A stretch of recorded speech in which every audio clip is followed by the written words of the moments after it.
Gini Pak, di daerah ini kan sekarang lagi ada itu permasalahan hukum. Oke. Ada perusahaan motor A, dia punya sales. Nah, Ya, sales kayak showroom lah ya. ya showroom motor perusahaan A lah. Terus dia punya marketing kan. Nah, marketingnya itu jual ke penduduk-penduduk, ke warga biasa, Oke. warga desa. Oke. Misal motor harganya 15 juta, dia jual 13,5 juta, 14 juta, Dapat untung dari tapi cash. cash. Oke. Ya, itu jualnya di bawah harga standar, biar penduduk desa mau Oke. beli cash. Oke. Nah, ternyata sama si oknum ini didaftarin ke kantornya tuh kredit. Oke. Oke. Tanpa sepengetahuan si pembeli. Iya. Bisa. Nah, motor dalam bentuk fisik dikirim. Betul-betul dikirim dan betul-betul ada. Karena cuma dibayar DP doang. Akhirnya orang desa percaya. Ya, oh ini motornya dateng. Ya. Tapi Tambah lagi lah akhirnya. iya, akhirnya banyak yang ikut Dan semua. ratusan itu masyarakat. Ya, ratusan. Nah, terus ternyata setelah 2 bulan 3 bulan ada beberapa warga desa yang didatengin debt collector. Oh. Mereka bilang, "Oh, ini cicilannya nggak dibayar, motornya mau diambil." Ah. Nah, akhirnya mereka sepakat datang ke perusahaan A ini. Oke. Nah, si perusahaan A nunjukin bukti-bukti. Ini betul kalau semuanya kredit. Ini ada bukti perjanjiannya dan bla bla bla bla bla. Nah, kalau dari sisi hukumnya seperti apa itu? Oke.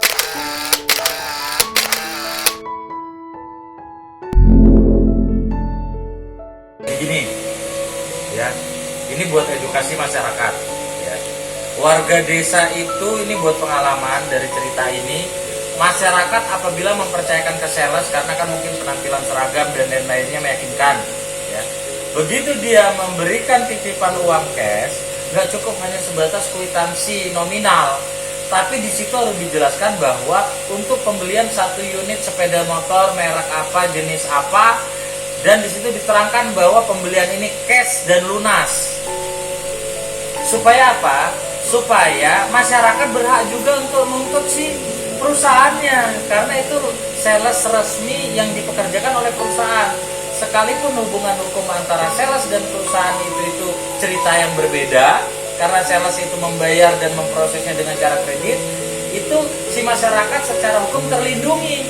Kenapa? Karena dalam hukum kita ini yang diutamakan adalah pembuktian administratif, bukan fakta cerita. Walaupun fakta ceritanya dia lunas, tanpa dia bisa membuktikan administratif tertulis secara legal resmi bahwa itu pembelian lunas, dia tetap nggak bisa nuntut.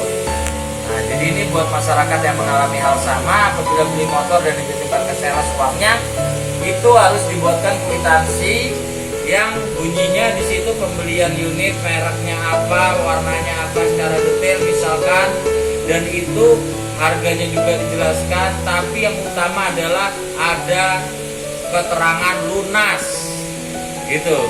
Jadi apa fungsinya? Apa masyarakat tetap berhak untuk unit berikut surat lengkap BPKB, STNK yang menjadi haknya masyarakat karena dia sudah lunas. Terlepas perusahaan dirugikan, tapi yang merugikan bukan masyarakat, salesnya. Itu hubungan hukum antara perusahaan dan sales. Masyarakat tetap berhak.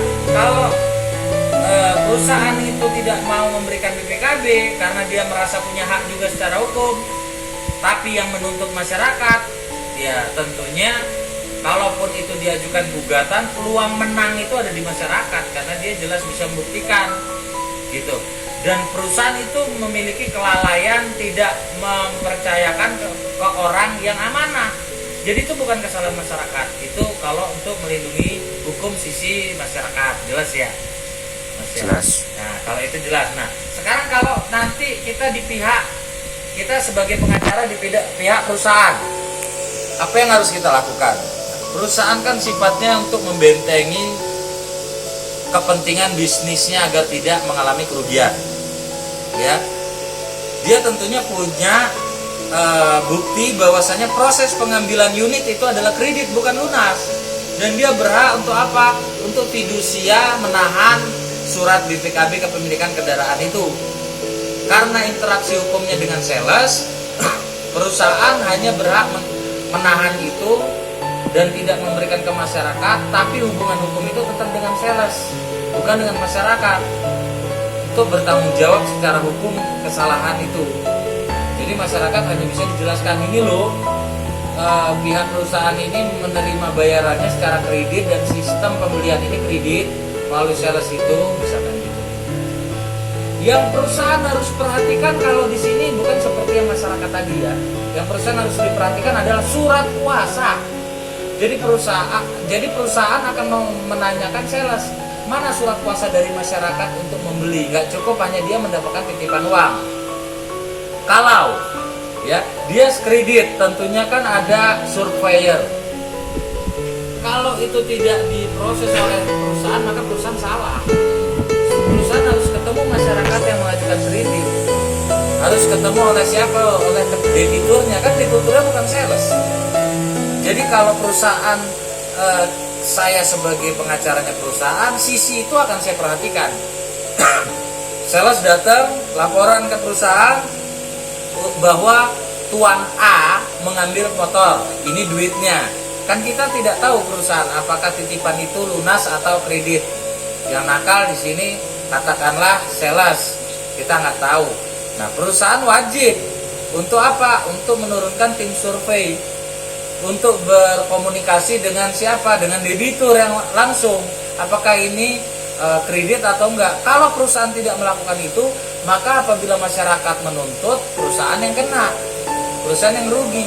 Sudah dirugikan oleh sales, dirugikan juga dengan adanya BPKB yang wajib dia keluarkan ke masyarakat, karena merasa masyarakat berhak full, dia sudah membayar lunas. Nah, kira-kira itu yang harus ditempuh oleh perusahaan. Kalau perusahaan tidak menurunkan tim survei, tidak komunikasi, maka sistem perusahaan yang harus dibenahi hukumnya.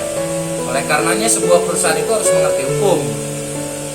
Kenapa? Karena dia berbadan hukum, jadi dianggap harus mengerti hukum. Itu aspek hukum yang harus diperhatikan perusahaan apabila membenahi sistem yang artinya daerahnya Anda ini lagi marak seperti itu. Mudah-mudahan video ini bisa bermanfaat, perusahaan bisa tahu apa yang harus dilakukan.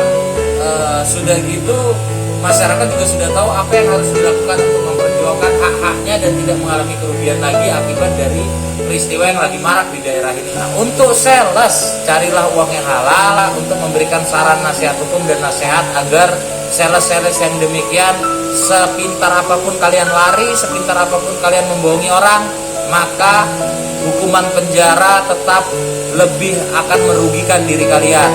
Satu, catatan kriminal kalian sudah akan ngecap seumur hidup apabila jadi narapidana.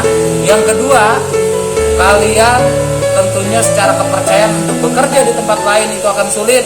Itu aja, semoga bermanfaat video ini agar channel ini bisa bermanfaat dan bisa digunakan masyarakat. Terima kasih.